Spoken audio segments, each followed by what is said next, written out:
Shalom, Haverim, tudo bem com vocês?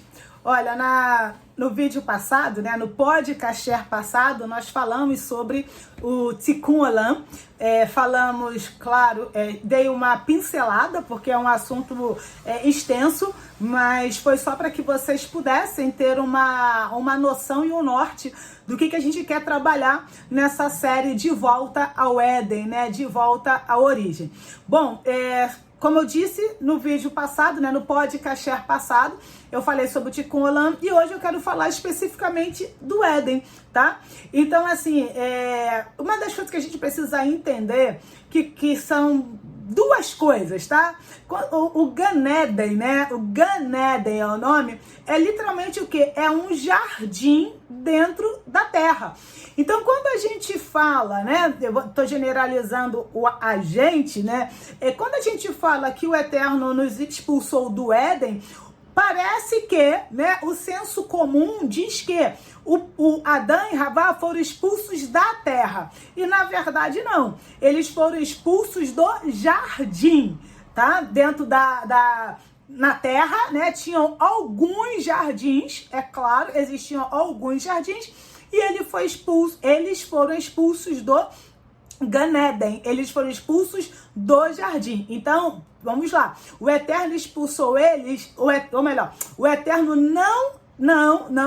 o Eterno não expulsou eles da terra. O Eterno expulsou eles do jardim do Éden, tá ok? Então, isso é muito importante para a gente entender dentro daquilo que eu quero trazer para a gente hoje. Então, vamos lá. Nós falamos que no podcast passado sobre o Tikkun. Ou seja, a nossa função aqui, já que a gente está voltando para a origem, veja bem, a terra que nós estamos, ela foi literalmente degradada, digamos assim. Então, a nossa função é o quê? Pegar esta terra que nós estamos e fazê-la novamente se tornar um paraíso. Isto é o Tikkun. Isto é quando a Bíblia fala que se nós obedecermos os mandamentos do Eterno, nós vamos viver o céu na terra. E aqui entra uma outra questão, tá? Eu tenho uma colinha aqui. Foi criado e propagado um sofisma. O que é sofisma?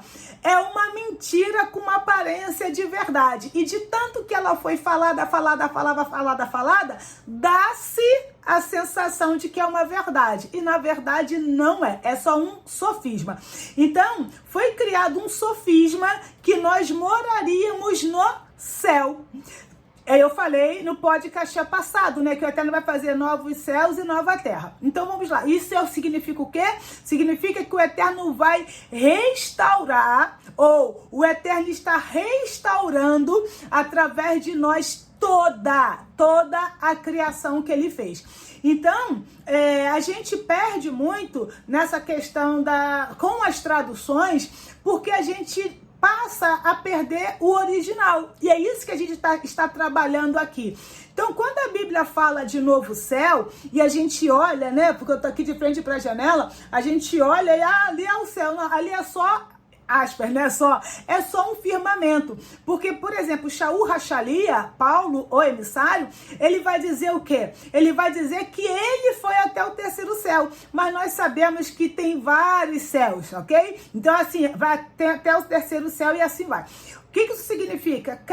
Quando a gente vê a palavra céu, e quando a Bíblia está falando ali que o Eterno criou, Bereshit 1, quando o Eterno criou os céus e a terra, tá falando, o céu é o quê? É Shammai. Ou seja, o Eterno criou os firmamentos, ou melhor dizendo, o Eterno criou as dimensões. Então, o Shammai tem a melhor tradução é dimensões. E outra questão também, falando desse sofisma, que nós vamos morar no céu, e na verdade nós temos que trazer o céu para a terra. Então, veja bem, o salmista, ele vai dizer o seguinte, que os céus, os céus, o Shammai, os céus são os céus do Senhor. Os céus são os céus de quem? De Yud Rei Vav Rei, ok? Agora, a terra ele deu aos homens. Então, quando Yehoshua vier, por exemplo, para reinar com a gente, né, para reinar, e nós reinaremos com ele, quando esse novo céu e essa nova terra que não existe um novo do tipo, por exemplo, eu tenho essa blusa, vou comprar uma nova blusa. Então, um exemplo, eu vou jogar essa fora ou vou dar essa para alguém e vou ter uma nova. Não, não é isso. Não é se desfazer desta terra para trazer uma outra terra. Quando a Bíblia fala, e eu estou falando do contexto original, quando a Bíblia fala de novo céu e nova terra, está falando de quê? Que os firmamentos, que as dimensões e que esta terra foram restauradas para que nós pudéssemos viver nela. E aí a gente vê, por exemplo, né, Noa, que a terra foi, aspas, destruída através da água, mas Noa não saiu dessa terra e foi para uma outra dimensão, não.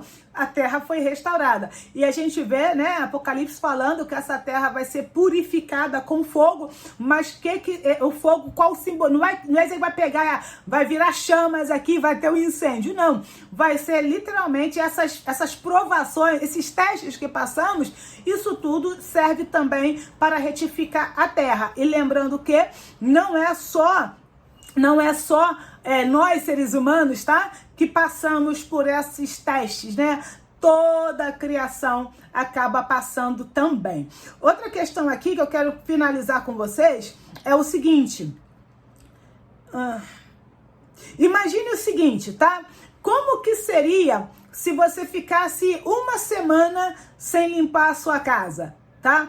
Como seria se você ficasse uma semana, um mês, um ano, 10 anos sem limpar a sua casa?